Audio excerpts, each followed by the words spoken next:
You got to stick up for your tribe. You know why we don't shop for Christmas time? You know why we've allowed people to take stinking Christmas signs out of our stores? Because we have gotten too politically correct in this country, and political correctness is a cancer. I can't stand it. My job, if I have any legacy, I want to watch political correctness die in my lifetime.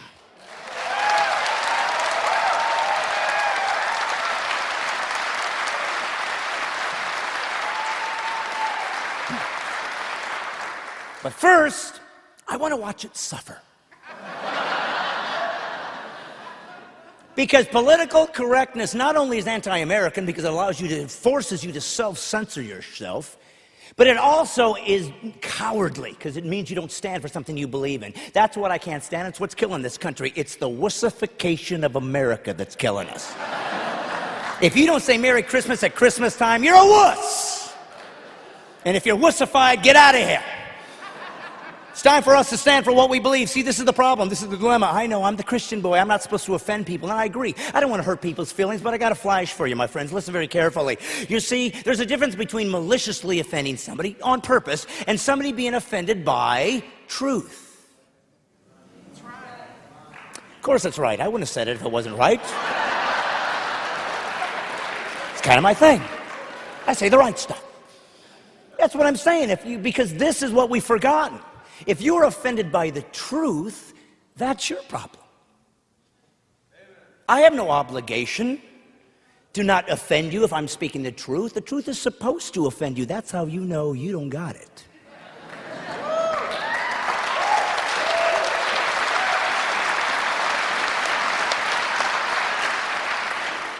Supposed to offend you. So that's all I'm talking about. You have to speak truth, otherwise you have nothing. Blaming is not what I'm about. I don't blame people. I try to take personal responsibility. If I make a mistake, by the way, I change. See, one of the things I've tried to live my life by is I don't care what I believe. I care about what is true. If the truth conflicts with my beliefs, I change my belief. That's what we're supposed to do as people. Not blame others. We blame people. We blame manufacturers. You have nothing. It's all arbitrary anyways. The people that get offended in this country, it's arbitrary. I mean, at least we should all vote on what is offensive. We should all vote, and if we all agree, then that's fine, but we don't. People just make it up. I mean, that's all you have to do in this country now. You don't have to have a better point of view. You simply say you're offended, and everybody else has to back off. Is that all you got to do? Well, I want to play. Don't have to argue my opinion anymore. I just get to make up offensive. You know what offends me? Offended people.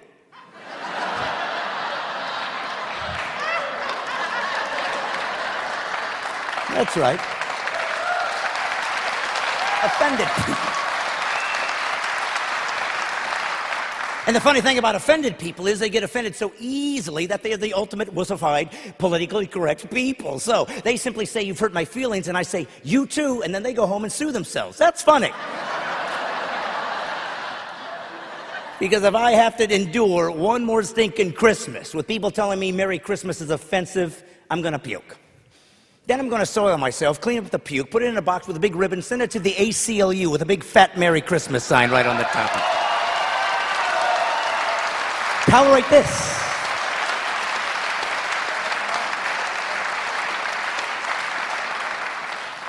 Wussification's killing us, and it's our kids. The legacy of our children is the ones that have to learn no more wussification. Because it's an arbitrary thing. That's what I'm talking about. You have to be responsible for what you believe, and as an American, you have the right, the privilege, and the expectation to speak the truth at all times, and not blame others. Because you got your feelings hurt. For crying out loud, it's ridiculous. That's what we've become, a bunch of wussy nations that want to blame everybody else every time something goes wrong, and it's got to stop. I mean, it's ridiculous. Somebody shoots somebody. Not my fault. We got to blame the gun manufacturer.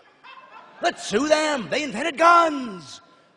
You know, you get fat. Not my fault. Sue McDonald's. Why, if there hadn't been hamburgers, I never would have had this problem. How dare they bring something in that I might abuse? Get in a car wreck, sue Ford. What in the world is going on? And it's always ridiculous. That's what I feel sorry for corporations in this country. If you have a corporation that actually manufactures a product, you always have to be one step ahead of our incompetence. That's the new rule now. If you make something and I can figure out a way to hurt myself with it, you got to help me. Got to save me from myself. I mean, and you always hear these people whine about something that went wrong, and you can tell it's ridiculous. You can tell it's just some kind of crazy thing they made up because they don't want to take any responsibility. Oh, I got in a wreck, and now I'm still in Ford. Yeah, but you're going like 90 around that curb. I know, but why didn't they invent pogo sticks that shoot out and knock you right back up on this thinking? Yeah, why didn't we think of that? Everything that can go wrong, you got to figure out a way to keep me from hurting myself. And then they get some attorney, and he's always trying to wax eloquent about some kind of, way that this should have been done properly. And it's always so ridiculous and trivial. Yes, this is the United States of America, the most technologically advanced country in the history of civilization. We put men on the moon. Why can't we make the things we run into softer? We have the technology. Bumper cars. Get in a wreck, have fun. Use it as a tool to get cruddy people off the road. He's going 3 in the fast lane. Got him. Ha-ha! Other people are playing along. Hey, there he is. What the? Whoa! Ever try to steer a bumper car? No more traffic jams. Nobody can go the same way. See ya. Okay, what in the world? You going to work? I don't know. I haven't been home in 2 weeks, for crying out loud. Man, do I have to pee. This is bad.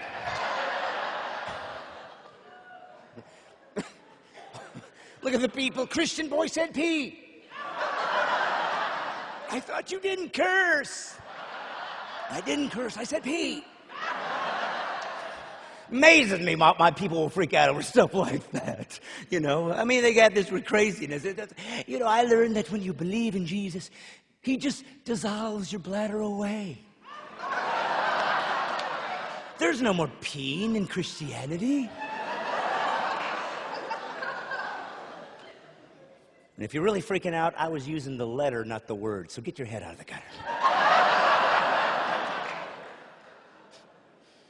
People got their concordances. He got me.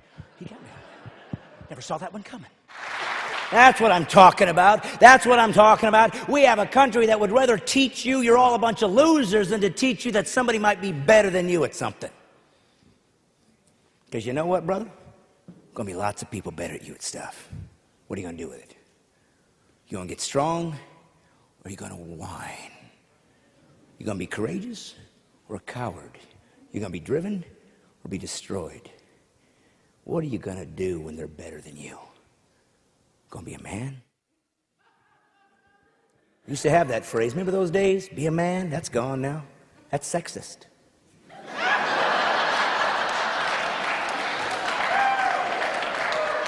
Can't say be a man. That implies that men and women are different.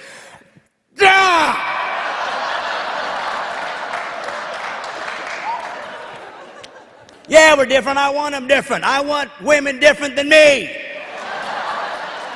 Trust me. Trust me on this one. There ain't no parts on a man I'm interested in, I'm telling you right now. Women got all the good stuff. God made you that way. And I have no problem with that. I have no problem talking about it. And if you're thinking church-going people, you shouldn't either. Dang it. If you're a little uncomfortable because we're talking about things like that, do yourself a favor. Don't read Song of Solomon. You'll have a heart attack.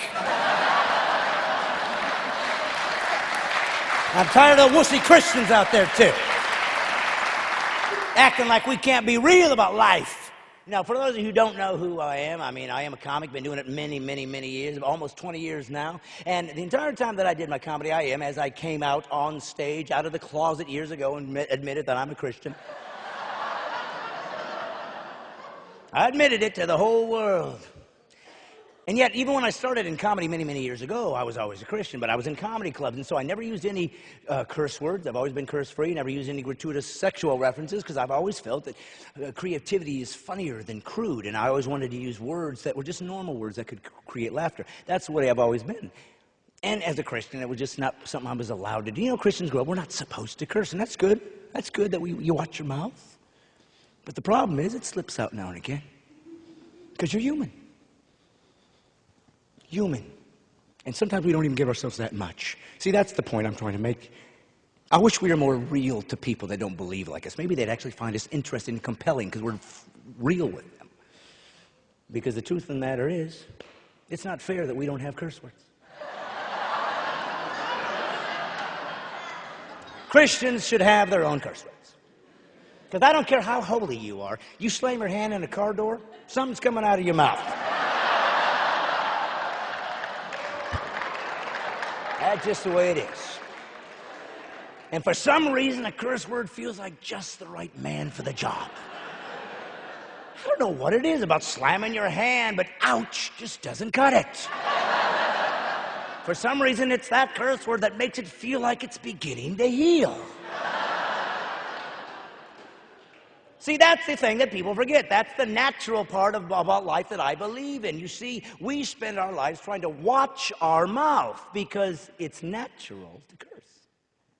Nobody has to learn to curse. You have to learn how not to. She knows. This woman curses like a sailor, I'm telling you. She can't curse enough. I mean, her friends don't even want to sit next to her half the time. She's a lunatic. Got a great laugh, though. We got to watch our mouth, man. It ain't easy. That's what I'm talking about, because it's natural. It's natural to curse. Man, it's so natural to curse. So natural to curse, we even invented a hand signal, so if I'm cursing in the car, I can let you in on it. That's what we did. We decided that the middle finger meant I'm cursing you.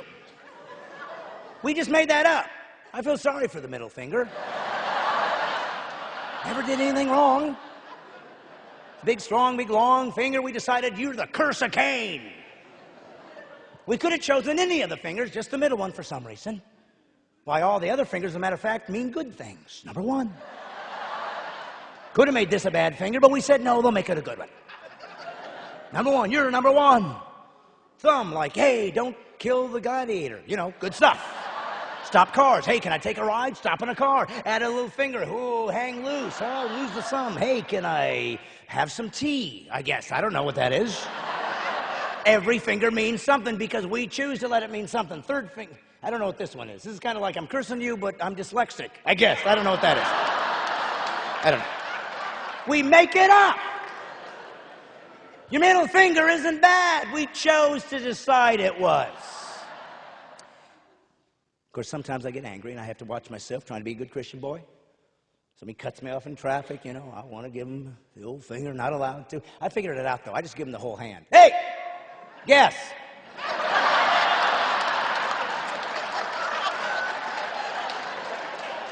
That way I can get out of it. Hey, you cursing me? No, I'm saying you're number one, man. What's the deal? It's hard. But see, it's about words, and words are important. I believe in words. I believe words are very important. But, sometimes we make them bad that actually weren't. You know, Jesus used words that we wouldn't allow to be said in church. You know that? Jesus. He called a bunch of Pharisees once a generation of vipers. A generation of vipers. What does that mean? Son of a snake. That's exactly what it means. Sons of snakes. You're a son of a snake! We have a similar term in the United States of America. We do. We can call somebody a son of a dog. Now, if you don't think it's a curse word, at least it's an insult, saying you come from an animal. So now we got a problem. Either Jesus cursed, making him a sinner, which means he's not God, or sin isn't always what we think it is. Christianity isn't as black and white as we've tried to make it. We got to remember, our Bible's filled with words that you wouldn't say to a kid. It's filled with concepts that you wouldn't want to say to a child. Because it's for adults, too. The Christians got to quit acting like a bunch of babies. They can't think and sugarcoat everything. We got to sugarcoat everything. Sometimes life is rough. One of the great things about my faith, great thing about Christianity, one of the reasons I'm a Christian is because it's the only religion that would have me. Because you don't have to do anything but believe in God. I love that. I love the one religion that was honest enough to look at humans and go, you stink. Come on in. Need that kind of God, man. I couldn't have done any of the other religions because they had all these rules. That's all they know is rules. You know, hey, I'll join your religion. No bacon. I'm out. I'm out! What kind of a God would deny a man a BLT? You're crazy. I'm out. No. That's what I like about Christianity, man. It's completely unique and different. Lets me in the game, even though I don't deserve to be in the game. I'm proud of that. But my point is, it's hard to do the spiritual journey, man. It's hard. It takes faith. You got to do all this stuff, and you can't even do it right. And we give ourselves rules to make it even harder, and then rules to be a human, which never understood me. We got to give ourselves some slack somewhere, my brothers. I mean, especially when it comes to your human parts, your human flesh. Why do I have to say pardon me for something my body does?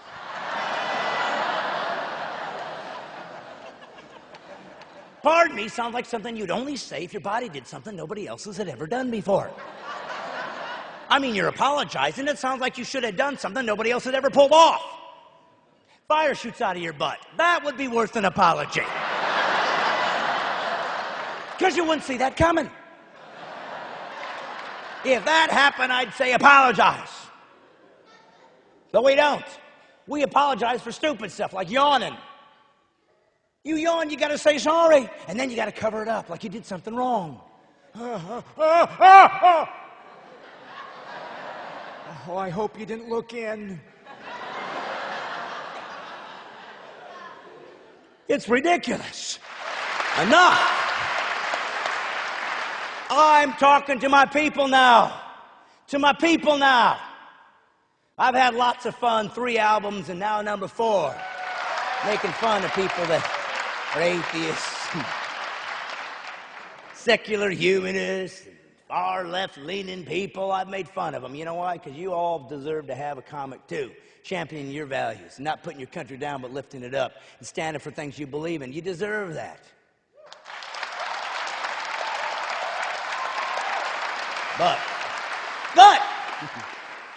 But, my brothers, we also need to understand that we have gotten our own. See, this is the thing. The church has its own political correctness. It's called legalism. And it's the nonsense that has them people in the church telling you what you can do, can't do, what you can drink, can't drink, what you can wear, what you can't wear to be a good Christian. The very thing that Jesus hated his whole time on earth. What we've become many times. We're not all in the same place. You're not supposed to judge people where they're at in the journey. You're supposed to judge them where they're going. I think we've got to give ourselves some more grace. And maybe it starts by just allowing ourselves to do stuff we should have been able to do all along. You got to yawn. You got to sneeze. Because that's all you get anything for, is a sneeze. Ever think of that? You yawn, you got to apologize like you did something wrong. Only thing you get something for is a sneeze. When you sneeze, you get a God bless you. That's all you get. You don't get blessed by God when you yawn or burp or cough. I guess it's not quite as miraculous. But when you sneeze, they give you God bless you, which never made sense to me because we used to say God bless you for special occasions. You've helped the sick and the lepers. God bless you. How does a sneeze weasel its way into this thing? It's like the worst thing you can do to somebody. You've gotten germs all over me. God bless you for that.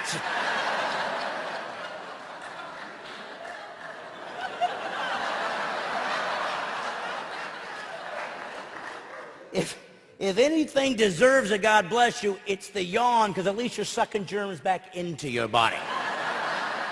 Cleansing the environment. Sure. Hey, you just saved me from that avian bird flu. God bless you. Okay. Enough of this legalism. It's killing us. I say you got to yawn. You got to sneeze. You got to fart, let her fly. I don't care anymore. Enough's enough. Look at the people. Christian boy said fart this time. I can't take that. He said fart. We don't say fart. We say toot. This is unbelievable. Christians make curse words out of words that never were supposed to be a bad word. We say toot. Oh, and it makes it smell a whole lot better too, doesn't it? Fart is not a bad word. It's not a curse word. It's a word representing an odor you don't like. And you don't like the word because you don't like the odor. If it smelled good, you could have cared less. If we had called roses farts, you would have loved the name. Would have changed everything. Brother, look at this. Dennis sent me a dozen farts. Smell the farts, Mother. Smell the farts. Oh, smell these farts. I'm going to cut the farts and put them throughout the entire house. Look, Mother, I've cut the farts everywhere. Now it smells like a fart everywhere I go. Walk into the restroom, Dad's been in there. Who rosed in here?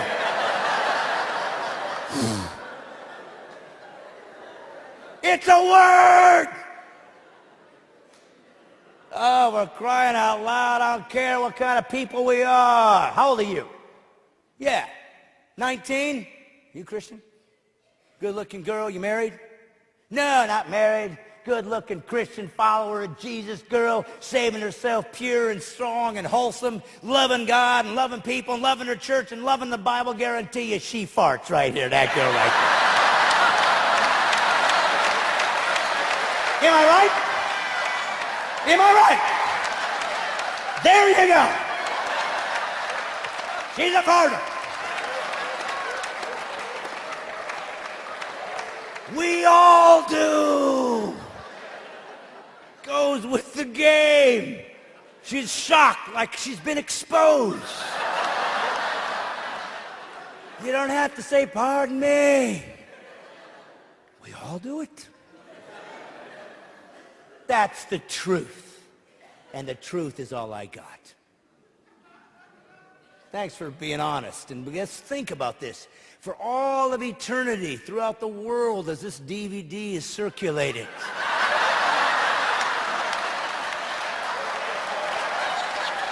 Your face is going to be right there saying, I fart. God bless you for that. But my point is that guys are the ones that have the least amount of connection in church. Have you noticed that?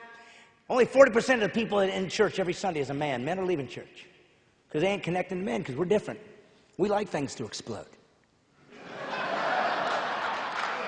We like it. We like stuff catches on fire accidentally. If our friend falls into a ditch, we laugh. That's what men do. It's funny. As long as it's not me. I think we need a man church. We need a place where men can go and just think and connect to each other like men do, because we don't like to get together. We don't like talking about stuff. We're just weird about it. And they'd make us do stuff at church that we don't like to do, and then we think we're bad Christians. You guys know what I mean. Don't be playing your game, man. It's all you're standing up thinking church is about over. If you would, hold the hand of the man next to you.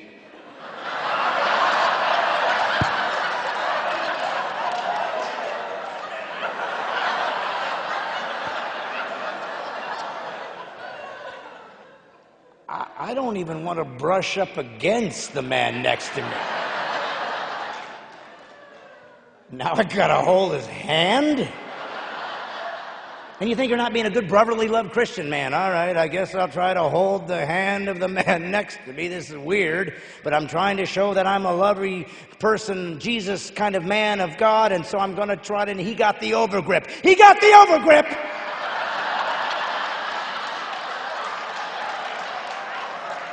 I went for the overgrip and he beat me to it. Now I'm the girl.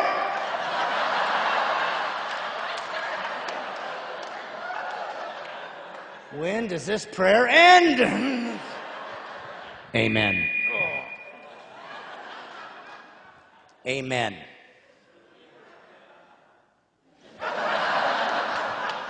Man church, because Jesus was a man. Let me tell you something about my religion, I believe. Jesus was a man. And we've learned things about Jesus. We learned that he turns the other cheek. We learned that he's meek and mild. We learned that he's sweet and loving. We learned that he forgives and he's filled with grace, and all those things are true. One of the things that makes my religion different than everybody else's and unique is it said you got to love your enemies and pray for those that despitefully use you. Nobody else would have ever told you to do that.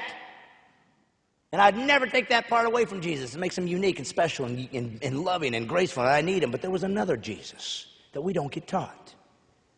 that turned tables over and took a whip to people. And you know what? If you do that in the United States, you know what they call it? Assault and battery. You laugh, but if I take a whip to you, my brother, you can arrest me. Wouldn't you think that'd be a sin to swing a whip at somebody? So either Jesus wasn't God, or sin isn't always what we think it is. In the essentials, unity. In the non-essentials, liberty. In all things, love. We have tried to make Jesus exactly what we want him to be, and he wasn't.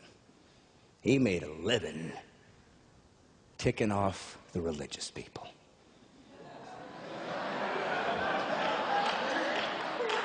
Every time they thought he was supposed to do it this way, he just turned the tables on them, literally. You know what I mean? Jesus went in to heal a guy's hand, and they'd said the people watched to see if he was going to do it in the Sabbath. Heal his hand. They didn't see that. Is he going to work on the Sabbath?